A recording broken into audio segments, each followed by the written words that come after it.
My name is Myra Austin, and I'm 32 years old. 2 years ago, at my grandmother's funeral reception, I found my little sister locked in a closet under my parents' stairs. Sadi is 22. The latch was on the outside of the door, solid brass, mounted where no hand inside could ever reach it. Somebody had started the dryer in the next room, so the guests wouldn't hear her knocking. I'm a paramedic.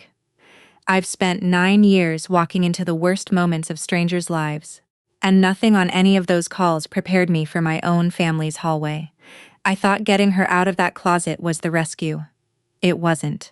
What I pulled her into was worse, and what I found buried in my family's past was darker than both. But my parents forgot one thing about me. In my job, we don't get to look away. The last time I opened that door, it cost me everything I had. This time, I decided the cost was going to land somewhere else. Welcome back to Calm Drama Stories, where family secrets come into the light one story at a time. If you believe the quietest person in the family deserves to be heard, drop a comment below and be sure to subscribe, because stories like my sister's don't get told nearly enough. I grew up in Millbrook, Ohio, the kind of town where your last name is a storefront. Austin Hardware had been on Main Street for 3 generations.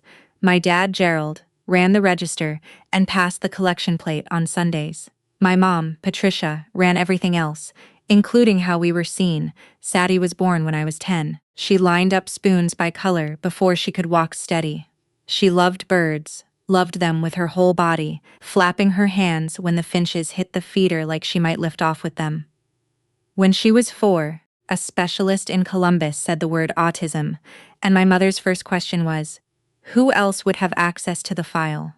There was no early intervention after that.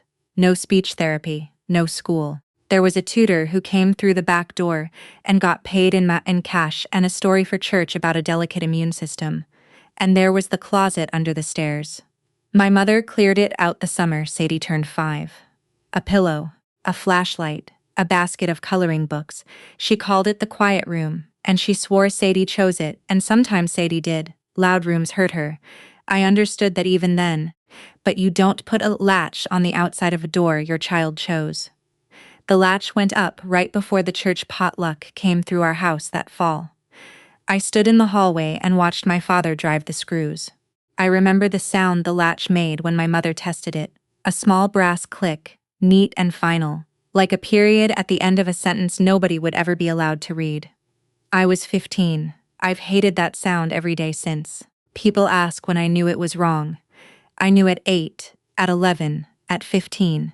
Knowing and being able to do something are different animals when you live under your father's roof. The Christmas I was 18, half the congregation came through our front door. Sadi was 8, and she'd had a good morning. And then the house filled with voices and perfume, and she started rocking, and my mother walked her down the hall with a plate of cookies and slid the latch. 20 minutes into dinner, I could hear her under the carols, not crying, knocking. A steady, patient knock, like a person being polite about drowning. I got up in the middle of my father's toast, opened that door, and carried her out in front of everyone. You'd have thought I brought a body into the room. My father walked me onto the porch by the arm, and told me the quiet room was a family decision. I told him a lock is not a decision, it's a cage. He shoved me. I was 18 and dumb, and I shoved back harder, and he went through the screen door. The neighbors called the police. My father stood in the red and blue lights bleeding from one eyebrow, and told them his daughter was out of control. I took a misdemeanor plea because a trial would embarrass the family. Those were my mother's words. She swept up the glass that night and said, family means nobody has to know. She meant the fight. She meant Sadi. She meant everything forever. I packed a duffel bag that week. The last thing I did in that house was kneel by the closet door and knock twice, soft. 2 knocks was our signal. It's me. You're safe, she knocked back. I told her through the wood that I'd come back for her. It took me 14 years, and that is the part of this story I can't fix. Columbus is 2 hours from Millbrook, and for 14 years it might as well have been another country. I took the EMT course because it was fast and it was work, and it turned out I was built for it. 9 years on a medic truck teaches you a certain arithmetic. Airway before everything. Treat what kills first. I sent Sadi a present every birthday. A bird book, colored pencils, the good kind. For 3 years, the packages disappeared into that house, and I let myself believe she got them. The fourth year, the box came back, stamped, returned to sender in my mother's handwriting. When I called, Mom answered like a woman reading a statement to the press. Sadi is fine. Sadi is thriving. Sadi doesn't need to be confused. My father got on the line exactly once and he kept it short. I still had a record. He still had a lawyer. If I came around Sadi again, he'd call it stalking and let a judge admire the pattern. I drove down twice anyway. Both times I sat in my truck across from Austin Hardware, watched my dad flip the sign to closed, and drove back to Columbus with my hands aching on the wheel. Call that weakness. Some nights I do, but a woman with a record who forces her way past a legal warning doesn't rescue anybody. She hands them a villain's with her own face on it, and the girl in the closet pays for the sequel. So, I stayed away, and I got very good at chest compressions. And then, one gray Tuesday in February, my grandmother's lawyer called the station asking for me by name. Ruth Austin was gone. Heart failure in her sleep at 84. Then he said the strange part. She'd left instructions about the funeral. He told me she wanted to make sure Myra comes. The funeral was beautiful the way a store window is beautiful. White leaves matched to the ribbon, a printed program on heavy paper, my family filling the front pew in coordinated navy. The pastor called us a family that holds together, and my mother tilted her chin like the phrase was a crown being set on her. I sat 3 rows back. Nobody saved me a seat. Afterward, at the reception in my parents' house, a small man in a brown suit found me by the coat rack. Bill Hartman, my grandmother's lawyer for 40 years. He had the handshake of a man who bills honestly and the eyes of a man who doesn't miss much. He told me Grandma Ruth had left a special needs trust for Sadi, just over $200,000, meant to fund care, therapy, a real life, until the court sorted out the details. The temporary trustee was my Aunt Karen, my father's older sister. Then Hartman leaned closer and lowered his voice. Ruth had said something when she signed the papers. He told me something he'd been chewing on for 2 years. She'd tapped the trust documents and said, "So it never happens again." He asked me if I knew what that meant. I didn't, not then. I was only half listening anyway because I'd started doing the thing I do at a scene, counting heads without deciding to. Cousins by the coffee, deacons by the ham, my mother refilling cups that were already full. Everybody accounted for except the one person the money was for. My sister wasn't in the living room, she wasn't in the kitchen or the yard, and underneath the murmur of 50 polite voices from the back hallway of my parents' house, I heard a sound that made no sense at a funeral. The dryer was running. Nobody does laundry at a funeral. I followed the sound down the hallway I grew up in. The dryer thumped away behind the laundry room door, tumbling what turned out to be 2 towels. Past it, under the stairs, the closet. The old latch was gone. In its place sat a new one, solid brass, bright against 14 years of paint, and it was slid shut. Under the dryer's rhythm, I caught it. Faint and steady, a knock, patient, polite about drowning. My training says, "And announce yourself." So, I did the only version of that I know. I knocked twice, soft. The knocking inside stopped. Then, 2 knocks came back. I opened the door and there was my sister, 22 years old, sitting on a beanbag between the winter coats, with headphones over her ears and a coloring book on her knees. Thinner than any photo I'd seen, pale the way people get when their world has a ceiling. She looked at me for a long moment, and I watched her place me. The changed face, the years, all of it. Then she reached out and knocked her knuckles twice against the floor. "It's me, you're safe." I was still on my knees in front of her when my mother's shadow fell across us both. "She likes it in there," Mom said, keeping her voice down. Guests in earshot. "It's her safe space, Myra." She asked to go in. My father appeared behind her, jaw set. "Don't make a scene at your grandmother's funeral," he said. A scene. There it was, the family religion, and I finally had a name for my heresy.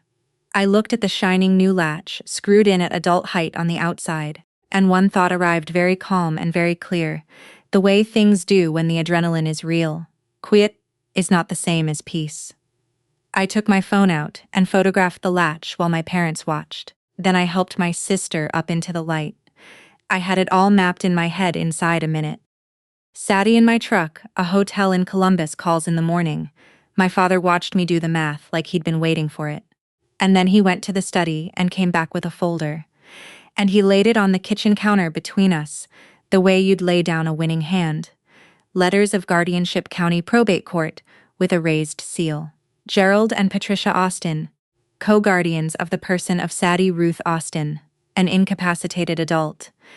Signed the summer, she turned 18.4 years, and I never knew because the hearing notice went to family, and I'd stopped being family the night I went through a screen door. You take her out that door, my father said quietly, and it's abduction of a ward. Your word against ours, a woman with a record. He wasn't wrong, and we both knew it. And I hated him, with a completeness I have never felt for another human being before or since. Here's what I want you to understand, because it matters for everything that comes after. Walking out of that house without my sister was the hardest correct decision of my life. You do not beat a locked door by breaking it. You beat it by getting the key legally permanently in a way nobody can ever slide shut again. I knelt by Sadi, where she sat with her coloring book, and I knocked twice on the arm of her chair, and she knocked twice back, and I walked out to my truck, with keys, that felt like they weighed 40 pounds. Aunt Karen was standing on the porch when I came out. 64 years old, steel gray bun, arms crossed like a woman guarding a gate. You always did like kicking doors open, Myra. She said some doors are closed for a reason. I'd remember that sentence later, standing in a lawyer's office, holding a photograph of 2 little boys. Monday morning, I called Adult Protective Services from the station parking lot in Columbus and gave them everything. The latch, the photograph, the guardianship, the 4 missing years of medical records I suspected but couldn't prove. The intake worker took it down without any drama, and a caseworker named Miss Cho got assigned, and I learned my first lesson about the system that week. The system knocks before it comes in. A guardianship welfare check gets scheduled. Scheduled means warned. By the time Miss Cho stood in my parents' hallway, the closet under the stairs held a vacuum cleaner and folded card tables. The latch was gone with 4 neat holes puttied over, and Sadi sat in the good armchair, with a puzzle scrubbed and brushed like an exhibit. My mother served coffee cake. My father quoted scripture gently the way he does when there's an audience. Sadi didn't speak, but then she rarely speaks with strangers in the room, and nobody in that house had ever given her another way to answer. The preliminary finding came back in careful language, unable to substantiate. I read that phrase in my truck and sat there so long my coffee went cold. But 2 things happened underneath that finding, and I didn't learn about either one until later. First, Miss Cho didn't close the file. Something about a 22-year-old woman, with no physician of record for 4 years, had snagged in her, and she flagged the case for a full guardianship review, which meant a courtroom, which meant a judge, which meant sworn answers. Second, my photograph of the latch went into that file, and files have a way of surfacing exactly when people pray they won't. I didn't know any of that yet. All I knew was a caseworker had stood 6 feet from my sister, and the paperwork had smiled back at her. If you've ever sat across from an official, knowing the truth was in the room, and watching the forms say otherwise, you know exactly what that drive back to Columbus felt like. Stay with me, because what the court did next is the part nobody warns you about, and it is worse than anything my parents did. And if you believe people like my sister deserve to be seen, take 1 second and hit subscribe. It genuinely helps these stories reach the families living them right now. The guardianship review came with one order. My parents couldn't charm their way around an independent medical evaluation by a physician chosen from the court's list. And the name that came up was Dr. Naomi Bennett. I could have hugged the clerk who drew it. Dr. Bennett ran the developmental clinic 2 counties over, and she was the specialist who'd seen Sadi as a little girl, right up until my parents decided her follow-up appointments were becoming a topic at church. She was 55 now, silver-bobbed with the bedside patience of a woman who has spent 30 years being lied to by nervous parents. Her report was 40 minutes of appointment and 4 pages of quiet devastation.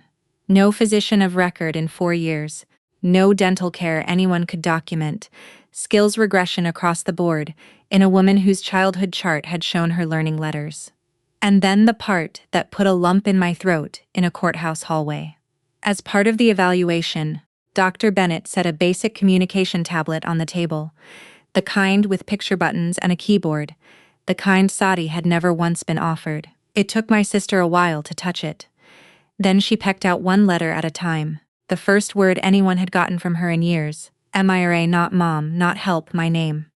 Dr. Bennett wrote in her report that the ward demonstrated communicative capacity that had gone unsupported for years, and that this constituted neglect of care in her professional opinion. Bill Hartman called me that night, and I asked him if this meant it was over, if the judge would just hand her to me now. There was a pause I did not like. Removing a guardian, he said, is not the same thing as choosing the next one, and you need to hear that twice. My parents never got formally removed, and that detail tells you everything about how my family fights. The morning of the hearing, their lawyer stood up and announced they were voluntarily resigning as guardians for health reasons, with their heads high and their reputations unfindable by any search of court records. No finding of neglect, no finding of anything. Just a graceful step to the side, and suddenly the courtroom's only question was who steps in. And there were 2 petitions on the desk of Judge Carol Maddox. Mine and my Aunt Karen's, their lawyer, a smooth operator named Prescott, read my life out loud like a rap sheet. A misdemeanor for assaulting the ward's own father, 14 years of absence, a 1-bedroom apartment 2 hours away. A job that runs on 24-hour shifts, holidays, no set schedule. He asked the court reasonably, gently. What happens to a vulnerable woman alone in an apartment in Columbus while her sister works a full day and night on an ambulance? I watched Judge Maddox write something down, and I knew the answer was nothing good. Then Karen took the stand in her Sunday coat, and she was magnificent, I'll give her that. A big farmhouse 10 minutes from everything Sadi knows. A husband, Wade, retired, home all day. Letters of support from the pastor and half the congregation. Family that steps up, Prescott said, instead of family that shows up angry at funerals. The ruling took Judge Maddox 20 minutes. Guardianship of the person and temporary control of the trust to Karen Fletcher. Scheduled visitation for the sister review in 1 year. On the courthouse steps, my aunt hugged me, actually hugged me in front of everyone, and put her mouth next to my ear. We keep our own Myra, she said. You'll see. It took me 3 weeks to understand what keeping meant to my aunt. Here's the truth I have to own. The first visit I wanted to believe. Karen and Wade had a farmhouse on Route 9, just past their little motel, the Hillside Motor Lodge, 12 rooms, and a gravel lot they'd run for 30 years. Karen showed me a bedroom painted yellow, because somebody had told her Sadi liked yellow, and there were fresh cookies, and Wade had screwed a birdhouse to the window frame level, and solid, the work of a man who still took pride in a straight screw. Sadi sat at the kitchen table, with a puzzle calm fed. I sat in my truck afterward and let myself exhale for the first time in 2 months. It felt like maybe the system had stumbled sideways into something decent. But 2 things from that kitchen followed me home. The way small wrong details follow you out of a call that's about to go bad. The first was how Karen talked. Every sentence about Sadi went past Sadi over her head in the 3rd person, while my sister sat right there. She eats good now. She doesn't need all that screen nonsense. She's better off with routine. Sadi's picture schedule, the little hand-drawn week she'd kept since Dr. After Bennett's visit was gone from the wall, and in its place hung a chore list in Karen's handwriting. Towels, sweeping, rooms. The second thing was on the stairway wall. A line of family photos marching up the steps, weddings and fair ribbons, and my father as a young man in front of the store, and in the middle of them, a blank rectangle of wallpaper brighter than everything around it. The shape of a small picture frame. Something had hung there for decades, long enough to shadow the paper, and someone had taken it down. I didn't ask. I should have asked. The call came on a Thursday from a number I didn't know. Rachel Alvarez ran the Bright Path Adult Day program in Millbrook, 20 years in the field, and Dr. Bennett's report had gotten Sadi enrolled there 3 days a week, as a condition everyone smiled about in court. Rachel wasn't smiling now. Karen had pulled Sadi out effective immediately, with a form letter citing cost. Bright Path wasn't cheap, but it was exactly what my grandmother's trust existed to pay for, and the letter to the court called it a non-essential expense, preserving the ward's assets. The same week, a change of provider form moved Sadi's medical care from Dr. Bennett's clinic to a telehealth service. More convenient, the paperwork said. For whom, it didn't say. Rachel talked to me for a long time that night. Careful, professional, and absolutely clear. I've been doing this 20 years, she said. When a new guardian's first 3 moves or cancel the program, switch the doctor to a screen, and shorten the visits. That's not budgeting, that's turning off the eyes. She couldn't report a feeling, and she knew it, and it was eating her. Mandated reporters need something to report. Nuts. So I did the one thing I could do from where I stood. Through Hartman, I filed a request for the trust accounting which any interested family member can ask the court to compel. Karen had been trustee ever since Grandma died, first as a temporary appointment, then with the court's blessing. However, she'd been spending to my sister's money. She now owed a judge the receipts. The accounting came back 3 weeks later, and Hartman called me before I'd even finished my shift. My grandmother's lawyer had said the trust could fund a lifetime of care. He reminded me.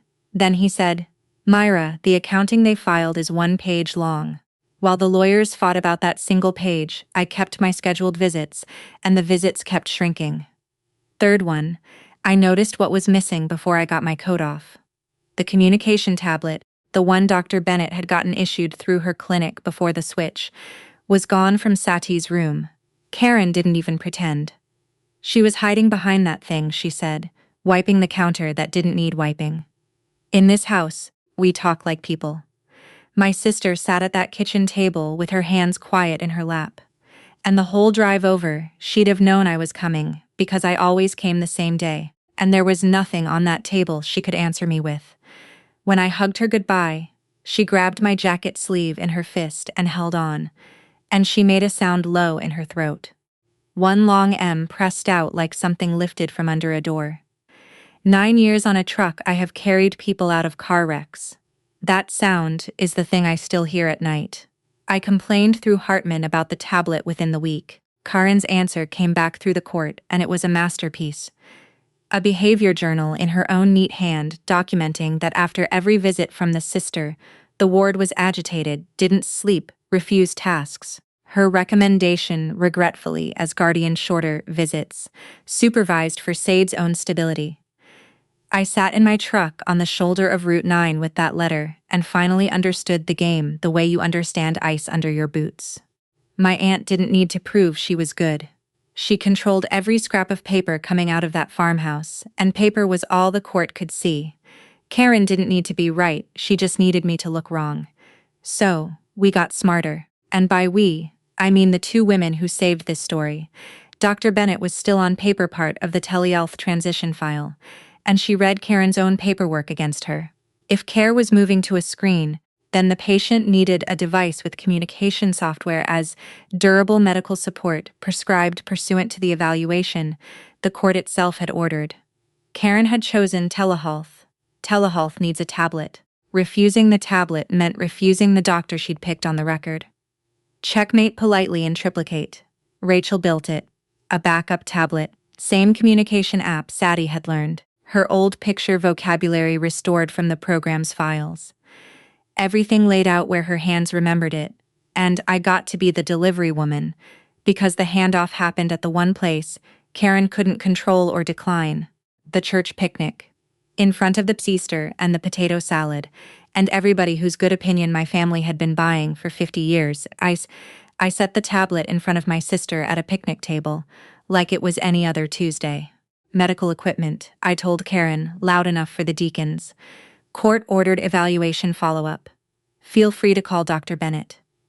Sade's hands hovered over it for a long few seconds, and then she found her rhythm like she'd never lost it. Icons, keyboard, home screen. And then my sister did something Rachel hadn't programmed and I hadn't imagined. She opened the button editor herself, typed 1 letter at a time, picked the biggest button size, picked yellow, and saved her own sentence to the front page of her voice. I am not a secret. She pressed it once, and the tablet said it out loud in its flat little voice, right there over the potato salad. I looked up at my aunt, expecting fury. What was on her face was worse. Karen had gone white as paper, like a woman seeing a ghost. The one-page accounting didn't survive contact with Judge Maddox. The court ordered a full amended filing with documentation, and when it landed, Hartman spread it across his desk like a wreck. He was reconstructing caregiver reimbursement monthly to Karen Fletcher for services no outside agency had ever been hired to provide room renovation for the ward, except the invoice was from a commercial roofer. And the roof in the photos was the Hillside Star Lodge's Oz pickup, titled to Wade justified as ward transportation line by line in 14 months. As trustee, my aunt had moved almost $70 of my sister's money into the gravity of that motel. My grandmother, so it never happens again, had been buying shingles. Hartman was honest about what we had and didn't have. For criminal charges, you need a prosecutor, and prosecutors need referrals, timing, appetite. But for the probate court, an accounting like this was enough to demand a review of the guardianship itself, and he filed for one before the week was out. Karen answered the way she answered everything, with paper and pedigree. Receipts for everything, explanations threaded through with the ward benefits from a stable family property, and another warm letter from the pastor, and then she counterpunched. A motion landed on us regarding my visitation, citing the behavior journal, citing the scene at the picnic.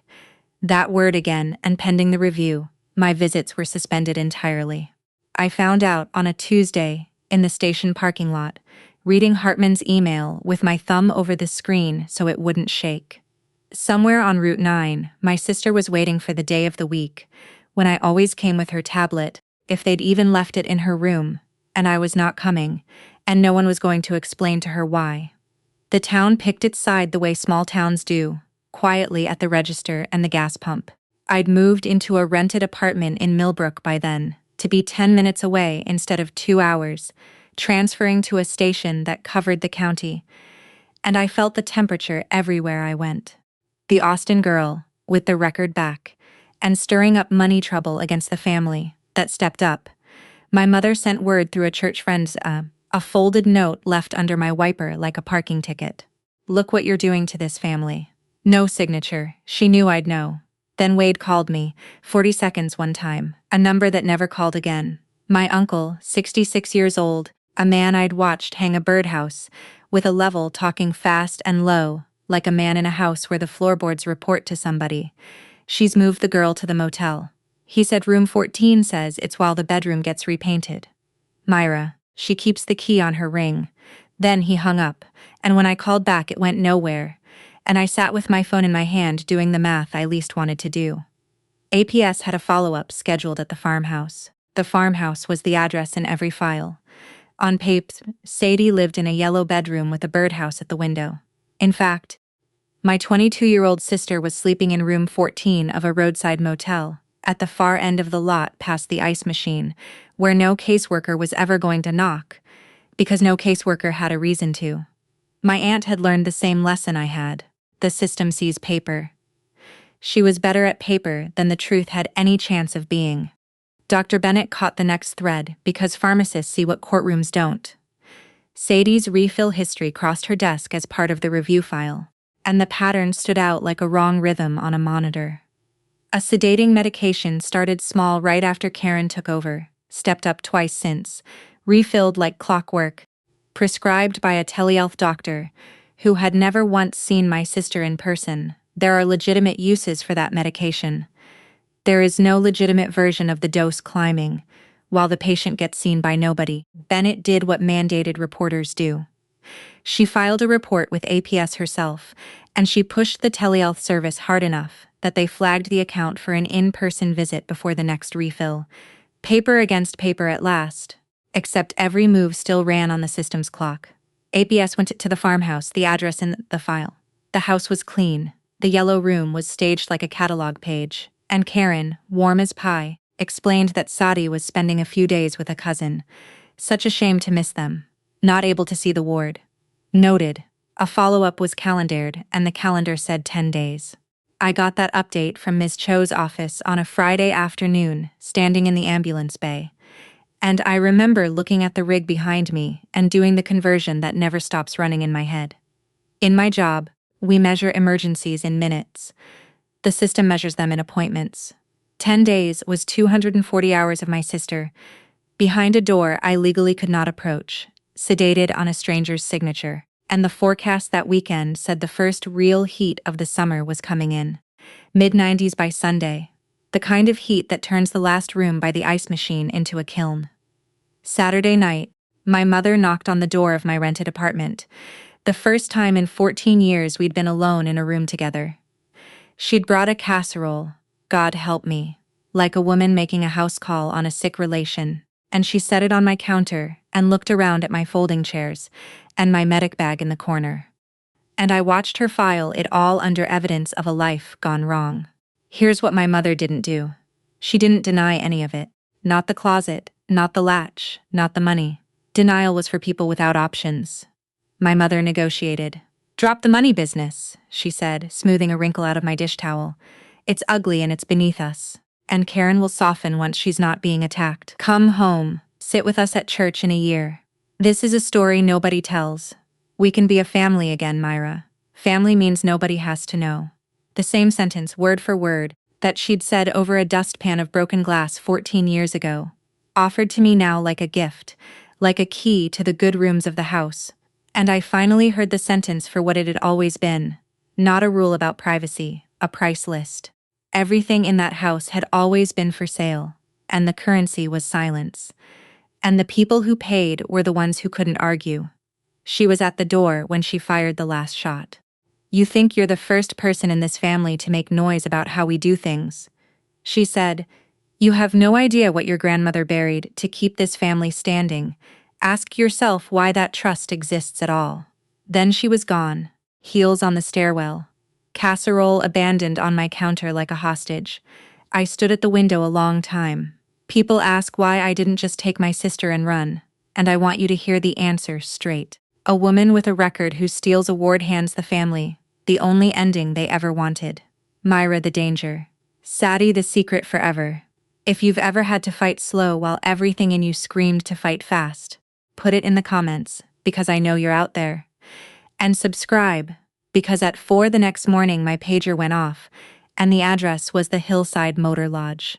The dispatch read like any other female 20s found wandering possible, altered mental status Hillside Motor Lodge Route 9. My partner Dana Reyes was driving, and I knew the address the way you know a stove is hot, and I told her before we cleared the first light that's my sister's placement. Family. You lead, I document, and everything goes by the book twice. Dana just nodded and pushed the pedal down. First light of morning, and there was Sadi in the gravel lot, barefoot on stones already warm in yesterday's clothes, swaying like a sapling. A trucker who'd stopped for ice had found her and had the sense to call. Her lips were cracked, her skin tented when Dana pinched it, dehydration you could see from 6 feet out, and her eyes were swimming, pupils sluggish. A sedation fog you don't get from one bad night. She flinched from the rig's lights until I killed everything but the low beams. I announced myself the only way that has ever worked. 2 knocks soft on the side of the stretcher. Her head came around and her hand came out, and she knocked twice on my forearm. And then she let us work like the bravest patient I have ever had. Room 14's door stood open where the trucker had found it swinging. On the outside, screwed into the frame at adult height, apidlock, the latch's ugly cousin, and the bathroom window at the back, stood open with the screen pushed out from inside. My sister, sedated and cooking in a shut room as the heat came in, had climbed out a window, not much bigger than a suitcase. She hadn't wandered off. She had rescued herself. We were loading her when Karen crossed the lot in her robe, guardianship letters literally in hand saying there was no need for the hospital. Family handles family. Dana, lead medic, God bless her forever, didn't even look up.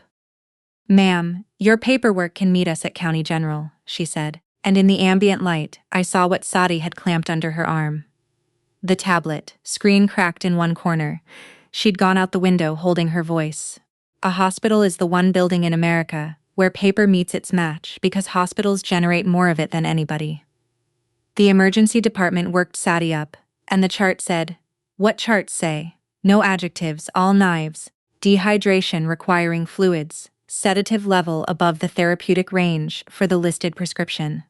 Wackel well below her documented weight from Dr. Bennett's evaluation the year before. Old marks at the wrists that the attending noted in language I'm not going to repeat here except to say she photographed them for the record, with the same flat care she'd give a burn every one of those people is a mandated reporter. By 7 that morning the hospital had called. APS by 9 show was in the hallway, and this time nothing was staged. And the finding wrote itself substantiated when Karen arrived with her letters. The hospital did the beautiful bureaucratic thing and refused discharge. Unsafe environment pending investigation, and there is no charm and no pastor's letter that moves an attending physician with a chart like that in her hand. I was off shift and in the waiting room when they let me back. Sadi was rehydrated, propped up, tablet on her lap, cracked corner and all. She pressed her yellow button and the flat little voice said, "I am not a secret." Then she typed and pressed again. "Don't go," so I didn't. That afternoon, from a chair beside her bed, I signed a sworn statement laying out everything. The funeral, the latch, the closet I grew up watching, my parents, my aunt, dates, photographs, all of it. And Hartman filed an emergency petition to suspend Karen that same day, and the court named a guardian at Leam for Sadi before the week was out. My mother reached the ward's hallway around dinner, and a social worker met her at the line the hospital had drawn and turned her around. Mom looked at me over that woman's shoulder, and she didn't raise her voice at all. "You didn't save this family," she said. "You ended it." She was half right. 2 days later, Hartman called me to his office, and there was a banker's box on his desk with a dead woman's handwriting on the lid. When Ruth signed the trust, he said she also left this sealed with instructions to open it only if the trust ever ended up in a fight. He looked tired. "I'd say this qualifies," he said, and cut the tape. Inside was the answer to a question I hadn't known enough to ask. On top, a photograph, black and white. 2 little boys in front of Austin Hardware. The taller one, unmistakably my father at about 8, grinning, his arm around a smaller boy with a crooked collar and eyes that didn't meet the camera. I turned it over. In pencil, in my grandmother's hand, 2 names, Gerald and Tommy. Under the photo, a folder, and I read it standing up, because sitting felt wrong. An admission record from Ridgeway State School, hours away for Thomas Austin, age 6. The intake form's reason for placement, typed by some clerk more than 50 years ago, said the family is unable to manage the child's condition in the community. Receipts monthly, 3 years of them. My grandmother's checks to an institution. Then a death certificate, Thomas Austin, age 9, pneumonia, and a single line from the school's office. Matter of fact, as a receipt for shingles, burial on facility grounds, marker 114. My father had a little brother. Karen had a little brother. He was 6, and he was different, the way Sadi is different. And this family put him in a car, told the town he'd gone to live with relatives, and sanded him out of every story for half a century. The blank rectangle on Karen's stairway wall finally had a name. So did my grandmother's sentence, so it never happens again. The trust wasn't estate planning. It was a confession in the only currency my family ever used. I put the photograph in my jacket, and I told Hartman I needed a day before the hearing prep. There was one person left alive who had watched that car drive away, and I needed to look her in the eye. Karen came to the hospital that week to try to see Sadi and got stopped at the desk, and instead of letting security walk her out, I asked her to sit with me in the chapel, because I had a photograph in my pocket and a case to build, and I needed to know exactly what I was fighting. I set the picture of the 2 boys on the seat between us. My aunt looked at it the way you'd look at a wound reopening, and then in a voice like gravel raw flat, she gave me the only unguarded minutes of her life I ever got. She was 10 when their mother dressed Tommy in his church clothes on an ordinary Tuesday. They told the school he was visiting cousins downstate. They visited twice, and the doctor said visits unsettle the residents. Better to let him adjust, and their parents obeyed, because doctors were like pastors then, and shame was like gravity. She was 13 when the box of ashes came, and there was no funeral, and her mother ironed sheets that whole afternoon like the iron was the only thing keeping the house from lifting off the earth. Then my aunt looked at me dry-eyed and doubled down. "And this is the part I need you to sit with," because it is the whole creed of my family said out loud at last. You don't hand family to the state. Myra, the state sent Tommy home in a box. Every single thing I did to keep that girl out of a place like Ridgeway. You'd have done the same if you'd carried it as long as I have. I kept my voice level, which is the one skill my job and my childhood agree on. Fear didn't sign those reimbursement checks, Aunt Karen, I said. You rebuilt Tommy's room with the lock on the outside and told yourself it was rescue. She stood up, straightened her coat, and left me sitting under the little electric altar candles. In the parking garage, Prescott was waiting beside my truck. My clients have a proposal, he said. The deal came typed on heavy letterhead, and it was, I'll admit it, beautifully built. Karen resigns as guardian and trustee, effective immediately.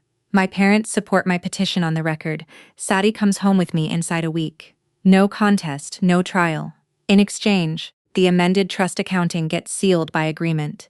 No referral to the county prosecutor from any party, and both sued side sign a statement calling the whole year a family misunderstanding, resolved privately. Hartman walked me through it twice, and then he did the thing honest lawyers do and argued against himself. Take it, he said, as your attorney. That's my advice with both hands. A contested hearing means your record read out loud again. You're 14 years gone, and a guardian at litem, who might decide the whole family is radioactive and recommend a neutral professional guardian. Do you understand what that can mean? A group home with a waiting list and shift staff. You could win the war and watch her go to the exact place your aunt used to scare herself with. Then he took his glasses off, and as Ruth's lawyer for 40 years, he said, I'll tell you, she did not leave that box sealed for it to stay sealed. I didn't decide in that office. I drove to the hospital, and I laid it out for the one person every deal in this family had always been made around, never with. I used plain words and the tablet between us. Go home with me now and it stays quiet or we fight, and everybody will know everything, and fighting has a risk in it I can't erase. My sister listened with her whole stillness. Then she typed and the flat little voice said, no more secrets. She looked at me and waited, because the signature still had to be mine. My family had spent 50 years buying safety with silence, and the bill always went to whoever couldn't argue. Now they were offering me the family discount. I said no on a Wednesday, and then I spent 3 weeks making the no survivable. I took the instructor job at the community college, teaching EMT students mornings, home by 3, weekends free, a schedule a judge could set a watch by, and turning in my truck keys at the station hurt in a place I don't have clean words for. 9 years that rig. Dana hugged me in the bay and said, you're the best medic I ever ran with. And I said, I know, that's the price. And we left it there, which is how medics say everything. Sadi spent those weeks in a temporary respite placement, arranged through the county board, while Karen stood suspended. A small staffed house where Rachel knew the manager, and I visited every other day, and hated every mile of the drive. I signed a lease on a 2-bedroom house 4 blocks from Bright Path, and Rachel walked the rooms with me, moving a lamp Sadi would hate, flagging the strobing porch light, building a support plan page by page like a woman laying sandbags before a flood she'd seen before. Dr. Bennett wrote a capacity evaluation for the court, concluding that with her device, Sadi could express preferences reliably, and petitioned for her to be heard at the hearing through it. And Hartman, on my written instruction, delivered the complete amended accounting, the pharmacy records, and copies of everything in my grandmother's box to the county prosecutor's office, referral filed, receipt stamped before the hearing date. Understand what that meant? The deal's whole engine was silenced for safety, and we drove it off a cliff on purpose. There was no version left where anyone could offer me my sister in exchange for quiet, because quiet no longer existed to sell. The guardian snorts. Autism interviewed Sadi 3 times with Rachel supporting, and her report went to the judge sealed, so we walked in blind on the one voice that mattered most. The hearing fell on a Tuesday. My family arrived in church clothes. They had spent 50 years rehearsing how to look. None of them had ever rehearsed being heard. Judge Maddox's courtroom is small. Oak the color of strong tea. A ceiling fan that clicks on every 4th turn. It was full.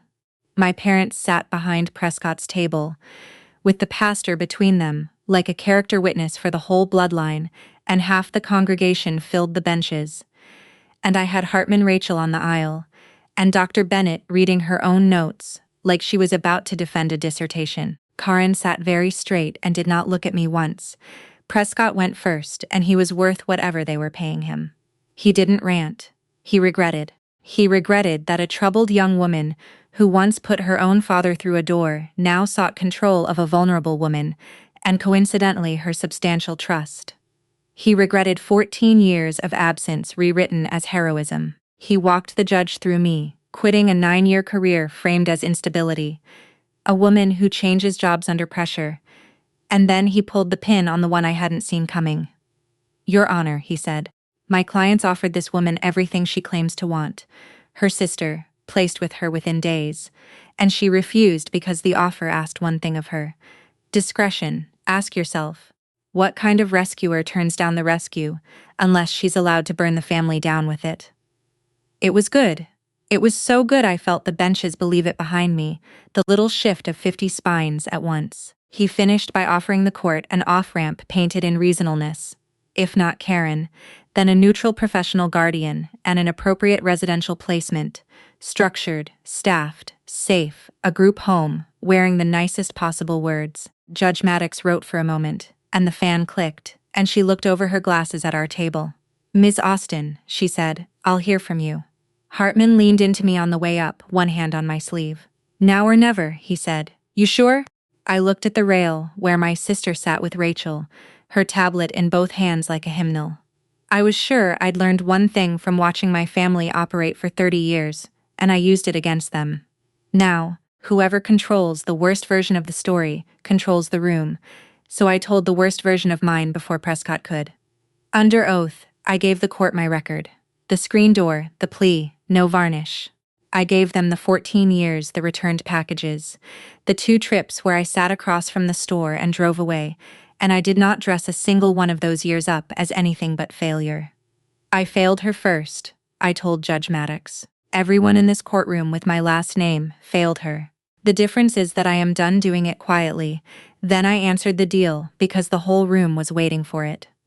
"It's true," I said. "Last week, I was offered my sister back in a matter of days, and the condition was that everything stay what my family calls private. Your Honor, my family has a saying. Family means nobody has to know. I heard my mother say it over broken glass when I was 18, and I heard her say it in my kitchen a month ago, and I want the record to show what that sentence has cost. It cost my sister 4 years behind a signature, sedated for convenience, sleeping in a motel room with a lock on the wrong side of the door. And more than 50 years ago, it cost a 6-year-old boy named Thomas Austin his whole life. He was my father's brother. This family told the town he went to live with cousins, and he died at 9 in a state institution, and he has been lying under a stone that says 114 ever since, because a number can't embarrass anybody." The benches behind me had gone so quiet I could hear the fan click. My father was staring at his hands. I looked at the judge and put down the last of it. "My parents will tell you Sadi was calm in that closet." I said calm was the whole problem. Quiet is not the same as peace, and then I asked for the thing nobody in that courtroom expected, the least of all the woman asking. Not full guardianship, limited guardianship, health and safety only with a supported decision-making plan, her day program, her own doctor, and a standing yearly review. "I'm not asking to own my sister's life," I said. "I'm asking to stand next to it. She's had enough owners." Judge Maddox let the room settle, and then she said the sentence, "I will be grateful for until I die." "There is one person this court has not heard from," she said. "Sadi, would you like to answer?" Prescott objected before Rachel was even out of her seat. Coach testimony, unreliable modality, the wards documented suggestibility, and Maddox heard him out, and then noted that the court had ordered Dr. Bennett's capacity evaluation precisely for this question, and had read it overruled, and the clerk patched the tablet's little speaker through the courtroom sound, and my sister came forward with Rachel beside her cracked screen and all. It is a particular kind of silence. 50 people listening to someone type. Each letter was a soft tap, and the fan clicked and nobody breathed. She pressed her yellow button first, the one she built herself at a church picnic, and the flat voice said it to the rafters. I am not a secret. Then, tap by tap, her own words, no prompt, no menu, while the county watched her do the thing her family had spent 22 years saying she couldn't. I want to live with my sister. She knocks before she opens the door. I watched a baif, a big man with a face like a cinder block, blink hard and study the ceiling. Prescott rose again, gamely asked whether anyone could verify these were her words, and that's when Maddox opened the sealed report from the Guardian Addendum and read the summary aloud. 3 independent interviews, consistent expressed preference. The ward asks for her sister by name in every session. Recommendation: placement with the sister under limited guardianship. Same answer, 3 times to a stranger with nobody from either family in the room. Somewhere behind me, I heard my mother make a small sound and go still. And Karen, my aunt, the keeper of every gate, stood up in the middle of the benches, gripped the rail in front of her, looked at the yellow button glowing on that cracked screen for one long second, and walked out of the courtroom, before the ruling, her heels very loud, and her back very straight. She never said a word. Some people can only survive the truth at a dosage they can leave the room from. Judge Maddox squared the papers on her bench. I'm prepared to rule, she said. The ruling came in the dry, level voice. Judges save for the things that change everything. Karen Fletcher removed as guardian, and trustee effective immediately. The trust transferred to a corporate trustee at a bank in Columbus, with instructions to review every disbursement my aunt had made as trustee. Limited guardianship of the person of Sadi Ruth Austin granted to Myra Austin, with a supported decision-making plan to be filed within 60 days. Brightpath enrollment restored. Dr. Naomi Bennett confirmed as physician of record. Annual review calendared. And then Judge Maddox looked at Prescott over her glasses with something almost like dry humor. As to the financial matters, she said, I'm informed a referral is already with the county prosecutor. So that is out of this court's hands, and I suspect that is exactly where the petitioner intended it to be. Court adjourned, and the gavel came down, one clean knock, and I thought, of course, even the courtroom knocks. What I remember after that is the hallway. My parents came out last, and the congregation folks made a little corridor of averted eyes for them, and my father walked past me the way you walk past weather. My mother stopped. 1 second, maybe 2. She looked at me, and there was nothing left in her face to negotiate with, and she said it quietly, like a diagnosis. You didn't save this family. Then she followed my father down the marble steps, and I stood there and let the true answer live, where only you can hear it. She kept saying family like it meant the house, the name on the storefront, the pew with our brass plate on it. Fine, I didn't save that, and I never will. And the loss of it is real, and it aches like a pulled tooth aches, honestly and permanently. I saved the people who lived inside the word, both of them. The one holding a cracked tablet by the courtroom door, and a little boy under a numbered stone, who was finally spoken of out loud by name in a public room. After more than 50 years, Sadi touched my elbow at the door. She knocked twice on my forearm. I knocked twice back. 14 years late. Right on time. 8 months now. Here's the accounting. Since my family taught me the importance of a clean one, Karen took a plea. Financial exploitation of a protected person, probation, full restitution to the trust, and a permanent bar from ever serving as anyone's fiduciary again, which for a woman built entirely out of being trusted, is the harshest sentence on the books. The Hillside Motor Lodge has a for sale sign leaning in the gravel. WDE moved into his brother's place across the county, and every few weeks my phone gets a photo of a birdhouse from a number that never calls. And I always answer with a thumbs up, because people can be weak and still want to be kind. And I've decided that counts for something. My parents sold Austin Hardware to a chain and moved out of state with their version of events. And no, they haven't called. And no, nobody apologized. And some pew in some new town has a couple in coordinated Navy, telling a story about ungrateful children. The town's split about even. I hear half of Millbrook thinks I did right. The other half still says family business should stay family business.